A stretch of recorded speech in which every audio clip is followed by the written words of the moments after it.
Alors, j'ai mon ordinateur qui est là, qui communique avec mon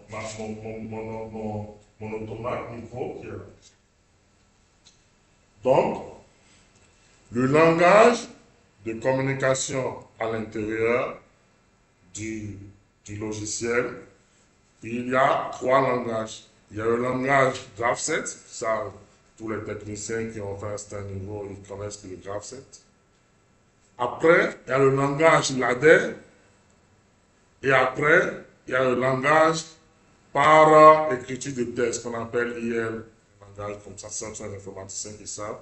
Donc, ce sont les trois langages qu'on peut utiliser au niveau du PL7.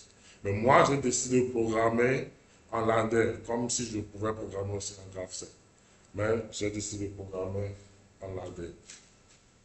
Donc, qu'est-ce que je me suis fixé comme cahier de charge? Au départ, je voulais juste cliquer sur un bouton, le moteur démarre dans un sens, et cliquer dans l'autre, et puis ça arrête après, et puis je clique dans l'autre, il change de son, et puis bon, moi, je range mon affaire là de quelque part. Bon, maintenant, au fil du temps, bon, l'appétit est arrivé, et puis bon, je me suis dit, bon, pourquoi ne pas corser un peu les choses? Et puis, on réalise maintenant un système où, dès le départ, on choisit mode auto, mode manuel. D'abord, on vérifie d'abord les conditions initiales. Donc déjà, au niveau du système, ça c'est un peu mon écran de navigation que j'ai créé.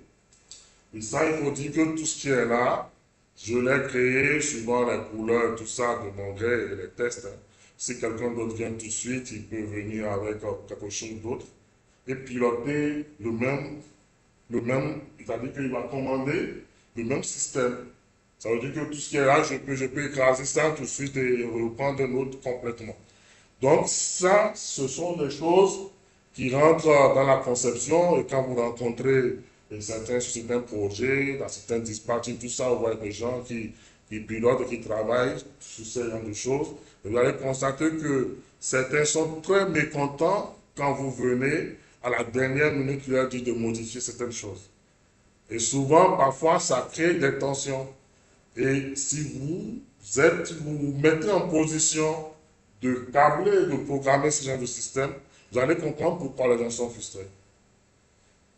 Vous allez comprendre pourquoi ils sont souvent réticents. C'est tout simplement parce que au niveau de ces systèmes automatisés, ce n'est pas la même chose que dans le langage à contact.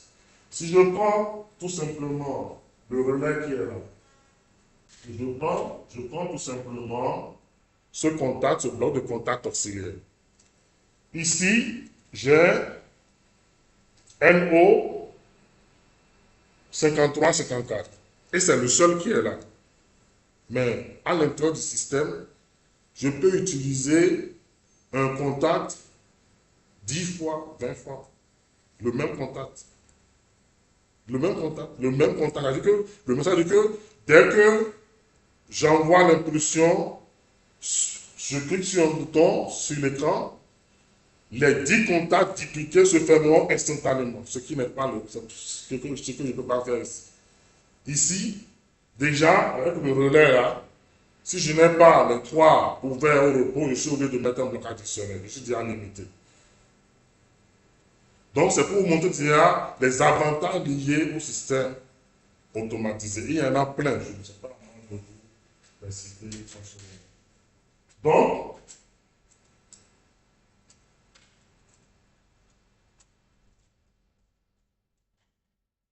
ok. Donc, qu'est-ce que j'ai? Premièrement, dans mon système, ça, premièrement, question de sécurité, tout ça, il faut vérifier les conditions initiales. Il faut s'assurer d'abord que quoi? Au niveau de mon système, on s'assure premièrement que nous avons l'alimentation 24 volts. L'alimentation 24 volts, pourquoi? Parce que tous les contacteurs qui sont là sont des contacteurs alimentés en 24 volts. Il y a deux contacteurs qui sont alimentés en 220 volts. Donc, je vérifie que l'alimentation 380 volts est OK. Parce que si les 380 volts sont OK, c'est que les 220 volts sont OK. Puisque c'est à partir de là que je tire. L'alimentation 24 volts courant continu. Courant continu 24 volts parce que c'est cette alimentation-là qui me permet d'envoyer, d'accord, les polarités donc, au niveau des entrées de ma carte. Donc ma carte reçoit des polarités, d'accord, quand elle voit plus 24 volts, elle sait que c'est passé à 1. Et si elle voit 0, donc c'est que c'est passé à 0. Et ça, c'est un courant continu. Après, je vérifie que le relais thermique, il est OK. Et c'est parce que ici, mon disjoncteur, je n'ai pas un disjoncteur qui a un contact auxiliaire, sinon je devrais ajouter aussi que le disjoncteur doit être OK. Donc, toutes ces conditions-là doivent être réunies avant que on puisse commencer par choisir. Sinon, l'opérateur, il fait tout, rien ne se passe. Si vous voulez, on essaye. Je fais enregistrer.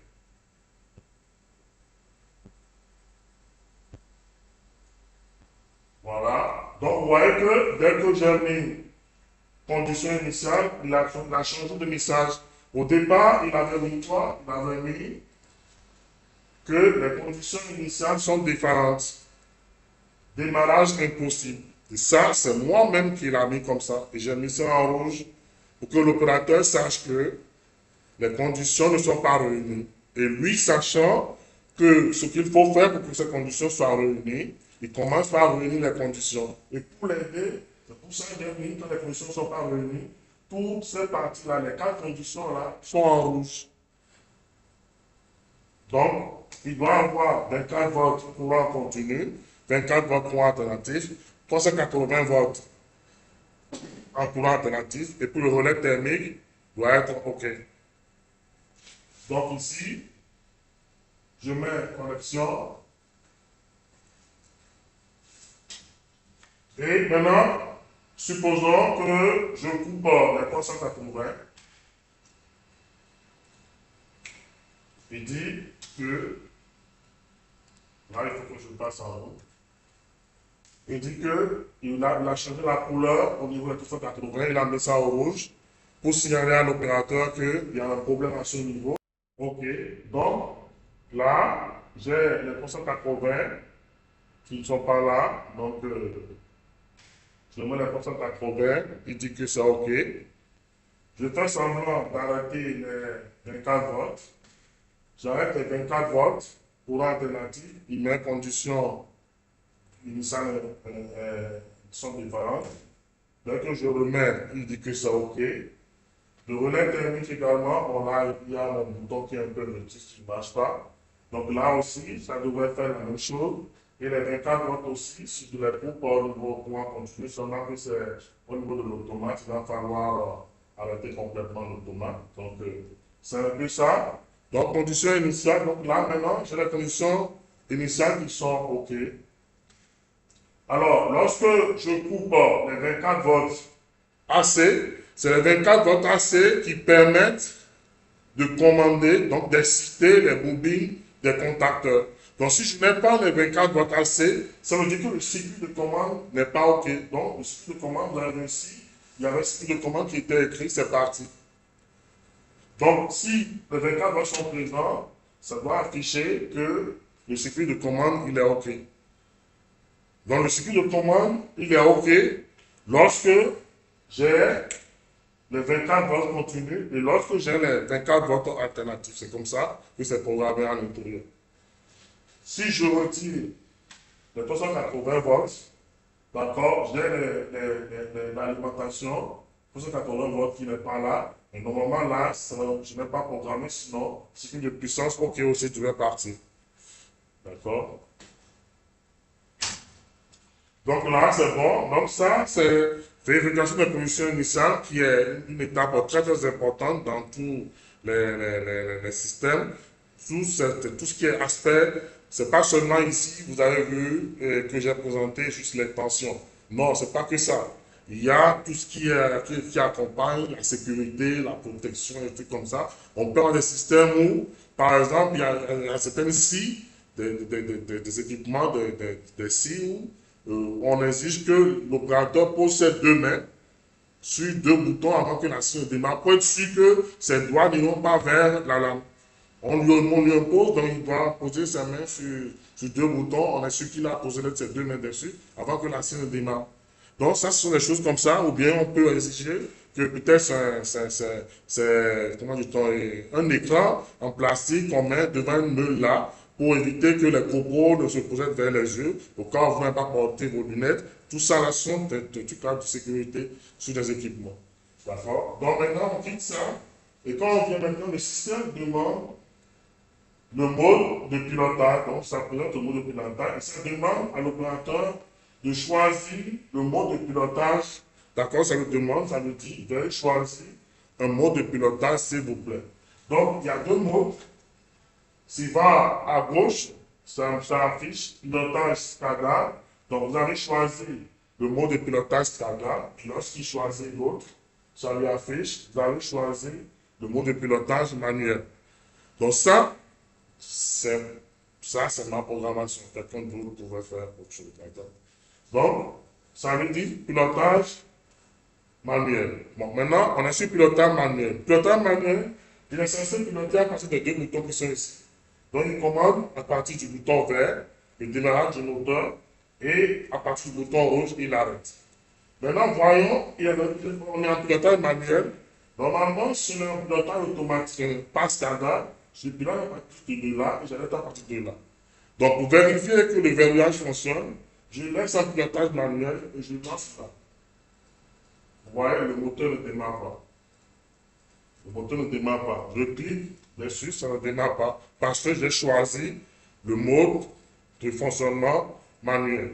Je passe en mode de fonctionnement standard et je viens de lancer le mode de fonctionnement manuel. J'appuie. Vous voyez, j'appuie sur le bouton et ça ne marche pas. Parce que ça, c'est le verrouillage, c'est moi-même qui l'a programmé. Maintenant, je suis maintenant en mode de fonctionnement standard. Qu'est-ce que nous avons prévu? Nous avons prévu que lorsque le moteur démarre, il démarre dans un sens pendant 1 minute. Et ça, cette temporisation-là, elle peut changer. Moi, j'ai juste eu 1 minute pour ne pas passer tout mon temps, être en train d'attendre. Je suis au labo, je ne suis pas. Si j'ai un cahier de charge, le monsieur me dit, bon, monsieur Kouakou, je veux que mon moteur tourne 30 minutes ou bien 1 heure, bien une journée dans un sens. Bon, nous allons mettre la programmation qu'il faut. D'accord? Mais là, j'ai mis 1 minute. Donc, il tourne dans un sens pendant 1 minute. Il s'arrête pendant 30 secondes. Il marque une pause pendant 30 secondes. Et maintenant, il démarre dans le sens contraire. Il fait encore 1 minute. Il s'arrête et il redémarre dans le sens de départ. Et normalement, il doit être en train de faire ça tant que je n'ai pas appuyé sur le bouton arrêt. Il doit le faire automatiquement. Tant que je n'appuie pas sur le bouton arrêt, il doit être en train de faire ça jusqu'au lendemain. Si je pars d'ici avec mon véhicule, je rentre, je dors, il doit être en train de faire ça. Je me réveille, pendant que je me lave, il est en train de faire ça. Je prends mon véhicule, je veux traverser la route jusqu'à ce que je revienne me trouver. Et si je n'arrête pas, il est en train de faire ça. Tant qu'il n'y a pas d'interruption de fourniture d'énergie, ou bien tant que le système n'a pas eu un heure, il doit être en train de faire ça. Donc, nous allons essayer ça. Maintenant, à côté de ça, nous avons mis un système de comptage pour pouvoir lancer le moteur numéro 2. Bon, le moteur 24 volts. On avait la possibilité de le lancer automatiquement, c'est-à-dire de dire, bon, si le moteur